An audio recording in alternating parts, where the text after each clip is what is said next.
Zenless Zone 0 brought a lot of features and optimization in patch 1.2. Let's take a look at some of the most interesting ones. There's a new Blitz mode for Hollow Zero, Withering Garden. To unlock this mode, you need to complete the normal Withering Garden at Ether Activity 3, or basically with 3 modifiers. This mode removes the TV mode entirely, and only has battles until the last boss. You get to choose Resoniums at the end of each battle. Blitz mode seems to give you more high-rarity Resoniums more often. Personally, I like the TV mode a lot, but the Blitz mode makes completing Hollow Zero faster in general, so this is a good thing. They have also added a returnee bonus for accounts that hasn't logged in for 14 days, just like what Genshin and Star Rail have. You get 100 polychromes to start with when you log back in. You'll also get many benefits, all of them lasting for 2 weeks. First one is 7 days login bonus. Then there is returnee missions you can do to get some polychromes and a free A-rank W engine at the end. You'll also get double drops for drive discs, upgrade materials, and boss materials. You also get to pick 1 standard S-rank agents to co-star. The co-star agent you picked can be used to help you fight for the duration of the Returnee Event.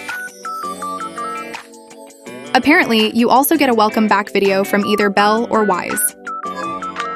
Hey bro, welcome back! Did you have a good time on your trip? We've missed you. To celebrate your return home, everyone's got some special gifts for you. Of course, I got you one too. I hope you like it. I'll be waiting for you at home.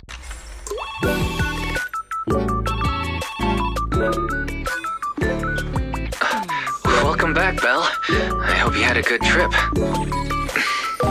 We've missed you. To celebrate your return, everyone got special gifts. Of course, I got you one too. Anyway, I hope you like it. I'll be waiting for you at home. You can now also get backup batteries whenever your batteries are maxed. You'll get it at a slower rate than the normal batteries, but at least you'll still gain more batteries when you're at max. Next, you can also send out Fairy to collect rewards you haven't collected in the HDD. This, of course, includes the observation data you missed. You have to wait for Fairy before you can collect the rewards. The time Fairy needs depends on how much left it needs to collect. You can see the progress on the left of your screen, so you won't forget about it most of the time. Another interesting thing, it seems that Sjal has changed her hair color again. She does this every patch for some reason. Next up, in the character equipment menu, you now have this stat bonus button. This button shows you the stats that character gets from their current drive discs and the sets they have equipped. They also added this skill enhancement suggestion in the skill menu. This tells you what skill you should prioritize upgrading for that character. So far, they're pretty accurate on what that character needs, so you can trust the recommendation from this feature. You can now also make preset teams to just simply use and swap between easily.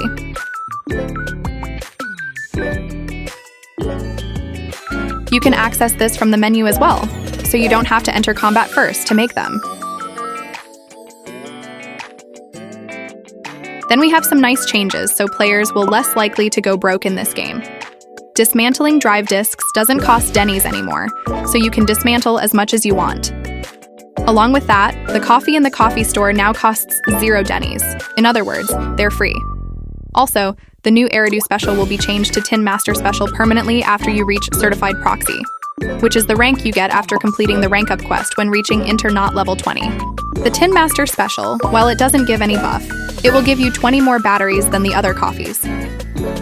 This is a nice option if you don't feel like you need a specific buff, or if you just want to farm boss materials. Now let's move on to some other changes at the Scott Outpost. In Shiyu Defense, there is a new limited stage called Ambush Node. This node has the same rating system as the Disputed node, which is simply try your best not to die. There is also the new Swap Team feature, where you can swap between the 2 teams along with their bang boos, a lot faster than swapping them manually. The max license level for Hollow Zero are increased from level 60 to level 90. There is now a Claim All button for the Bounty Commission, so you don't need to claim them one by one. The TV mode are now made quicker, with the ability to skip some animation by tapping or clicking anywhere on your screen. Some events are also changed to having prompts instead of being forced to zoom in on them, like this S-rank gate. and the shops, for example. Outside, there are 2 new items you can buy in the logistics store: W engine chips and reserved relics. Reserved relic can be used in your inventory to select one of the weekly boss material. Speaking of weekly bosses, there is also a new weekly boss, Pompeii, from the main story, along with a new drive disc stage for the 2 new drive discs, Chaos Jazz and Proto Punk. Moving on, you can now hide the UI when selecting a dynamic wallpaper, in case you want to see the wallpaper in full screen. They also added a new social media setting in your profile. You can choose whether to hide your personal information or not, and whether to accept friend requests or not. Next up, you get to adjust the sensitivity of your manual lock-on. If you don't remember what that is, in combat, you can click your middle mouse button, if you're on PC, to lock onto the currently nearest enemy. Other than that, they also added a global illumination graphic setting. This is just a setting to add a more realistic lighting. The higher quality it is, the more realistic it is. This won't affect your gameplay experience at all. Let's talk a bit more about combat stuff. In combat, when you pause the game, you can see your current character's detail. It doesn't seem very important, but it might be useful in some scenarios. But what's actually useful is that now you can see exclusive icons on characters, like stacks, for example, when they're off-field. This definitely helps you keep track of your off-field characters without having to memorize all of that. In version 1.2, you can also walk around with other characters you own. But for this patch, only Caesar and Burnus are available. Don't worry though, they'll be adding more characters in future updates. Apart from that, we can also change the in-game time to whenever time we want, and as much as we want. This is personally the best change they've made.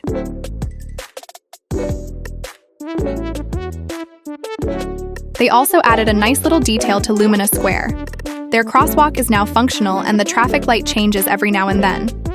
You don't need to wait to cross though. You can ask the Bangbu here to teleport you to the other side. The cars also will not go until you fully cross the street, so you don't need to worry about getting run over or anything.